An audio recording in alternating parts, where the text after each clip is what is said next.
Agora, convido a jornalista Cristiana Lobo, comentarista política da Globo News e âncora do programa semanal da Globo News, Fatos e Versões. A jornalista Cristiana Lobo fará agora um breve comentário sobre o cenário político hoje no Brasil. Boa noite. Boa noite a todos. É um prazer vir a Fortaleza, ao Ceará, terra de tanta gente que se destaca. Maria da Penha, é uma grande emoção conhecê-la. Prazer. E terra de Raquel de Queiroz, que se aqui estivesse, também estaria nessa galeria de fotos de homenageados. E para mim não foi custo nenhum pessoal antecipar em 2 dias a minha volta ao Brasil para chegar em Fortaleza. Esse sol, esse mar que vocês têm, eu não tenho. Sou goiana, eu digo que eu sou do mato, eu não sou do mar. Então é um prazer muito grande vir ao Ceará. E só olhar o mar já revigora qualquer cidadão, brasileiro ou não, goiano como eu ou não. Pois é um grande prazer. Eu tenho que falar um pouco da política brasileira, que a gente tem uma noção hoje assim diferente.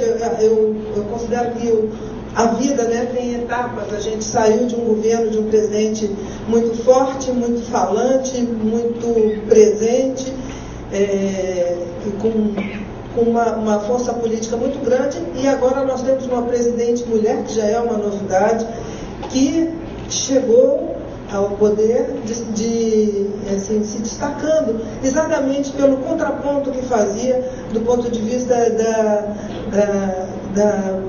da performance pessoal. Um governo de continuidade, mas com estilos completamente diferentes.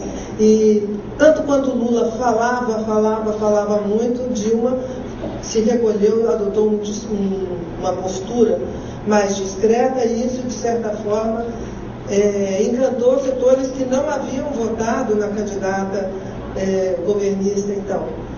Então nós temos uma situação em que ela conquistou apoios, e hoje a gente tem que esperar para ver o que está acontecendo com a sociedade, como é que a sociedade está vendo esse movimento que vem atingindo o governo de forma bastante forte.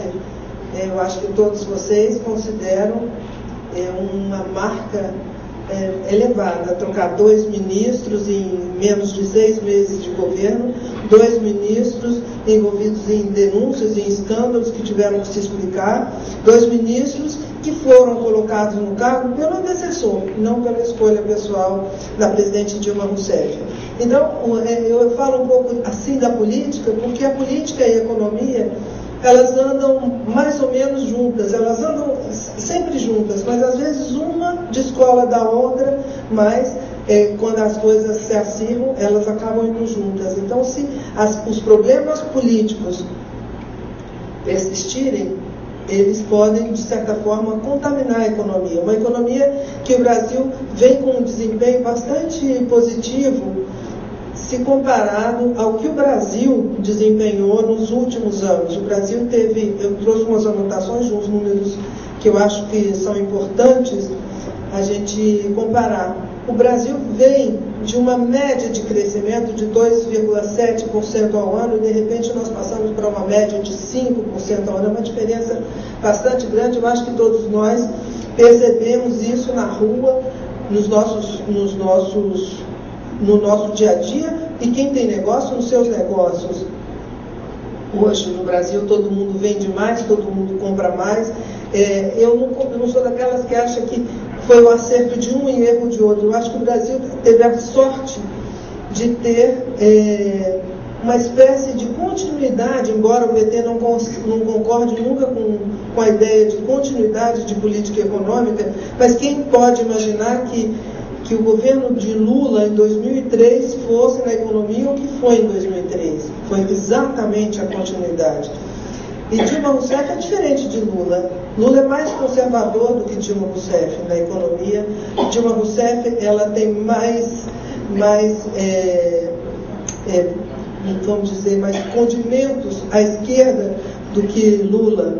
Então, o que nós vamos precisar saber é se essa fórmula que ela está usando de não subir tanto os juros, tanto a taxa de juros, para controlar a inflação, se vai dar certo ou não. Porque o Lula, a gente se lembra, deu o que a gente chama de um cavalo de pau, os juros subiram bastante, segurou o consumo para depois colher. A Dilma está inventando um modelo que é de não subir tanto o juro, não frear tanto o crescimento, e vamos ver qual vai ser o resultado. Corremos o risco, é claro, de ter mais inflação e menos crescimento, e não haver tempo de as coisas voltarem ao que a gente chama de calendário político. Mas, por sorte, a inflação está revertendo. Nesses 2 meses de maio e junho, houve uma redução, sim, da inflação. Agora vamos ver o segundo semestre de dissídios importantes, de metalúrgicos, de bancários, de petroleiros, que isso pressiona também os preços.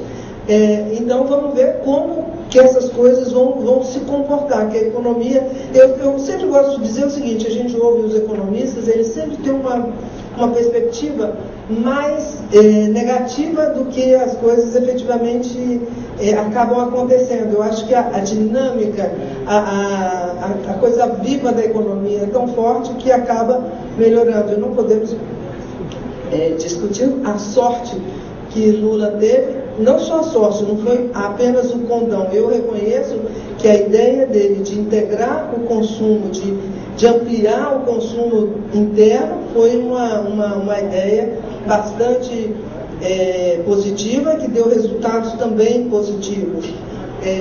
Não posso também imaginar que o governo do PT pudesse se instalar sem antes ter tido a arrumação que houve no governo Fernando Henrique.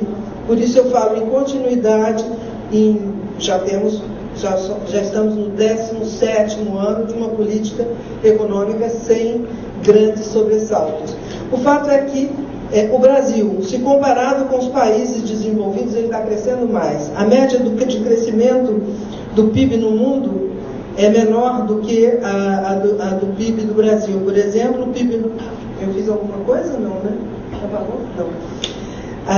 O PIB no mundo, a perspectiva de crescimento em 2011 é de 3,2%, a do Brasil é 4,5%, alguns acham que pode crescer um pouco menos, 3,8%. Mas se comparado com os países China, Índia, o Brasil cresce menos, esse 4, 4,5%, 3,8%. Na Índia, o crescimento desse ano deve ser de 8%, na China de 9,3%. Então, o Brasil vai bem se comparado consigo mesmo, mas se comparado com quem está na forma como ele está, o Brasil está crescendo menos. O que eu acho é que as coisas vão indo mais ou menos bem, mais ou menos controláveis do ponto de vista da economia. Temos problemas muito graves ou desconcertantes, eu diria, na política. A política, esse excesso essa fórmula que a gente chama de presidencialismo de coalizão, que está obrigando cada governante, cada presidente, cada governo estadual ou até municipal, não posso afiançar que seja tudo da mesma forma, no mesmo padrão, mas isso tem dado problemas e problemas sérios. Então, esse é um problema. Mas o que eu acho que está faltando ao Brasil, e cada um de vocês deve perceber nitidamente no seu dia a dia, é o problema que falta educação. Colocar a educação do Brasil na agenda de desenvolvimento do país. Nós vivemos em 2010, nesse começo de 2011, quase pleno emprego. É uma alegria para um país ter uma situação dessa, mas o que nós temos é que vocês todos que têm negócio, que estão sendo agraciados ou estão na sua vida, vocês sabem que o melhor lugar para encontrar um funcionário é no concorrente. E isso custa mais. É bom para o trabalhador, mas ele também precisa se qualificar. Então nós temos que ter uma agenda de educação no Brasil. Nós já tivemos a agenda de acabar com a inflação. Quando você tira a inflação da frente, parece que o mundo fica claro, os problemas verdadeiros começam a aparecer. Porque quando há inflação, você só enxerga a inflação, porque nada mais é importante, é tão importante quanto a tentativa de controlar a inflação. Então, acho que falta aos nossos governos, ao nosso governo central, a muitos governos estaduais, a muitos governos municipais, esse foco na educação, na preparação de cada brasileiro desde a infância. Hoje já temos a virtude de ter um grande número de crianças da escola. Eu me lembro que quando eu comecei a trabalhar em 1980, 79, 80, o número de crianças de 7 a 14 anos fora da escola era estrondoso. E hoje não, hoje diminuiu, mas eles não estão aprendendo ainda. Eles frequentam a escola. Já é melhor ficar na escola do que ficar na rua, ou do que ficar em outro lugar. Mas é importante que aprendam. E eu cheguei, como disse o Luiz Sérgio, de Paris agora, e me chamou a atenção uma publicidade no aeroporto que dizia que na China 6 vezes mais chineses aprendiam inglês do que os habitantes da Inglaterra. Se a gente for falar de número chinês, não dá. Não dá porque são muitos zeros demais. São 300 milhões de crianças chinesas que aprendem inglês nesse momento. Na China, por exemplo, nós comemoramos que o Brasil fabrica 3 milhões de carros por ano. Na China são 16 milhões de carros. A presidente Dilma Rousseff anunciou um programa para que 75 mil estudantes brasileiros venham a estudar pós-graduação em universidades no exterior, em 4 anos. A China tem 130 mil em cada ano.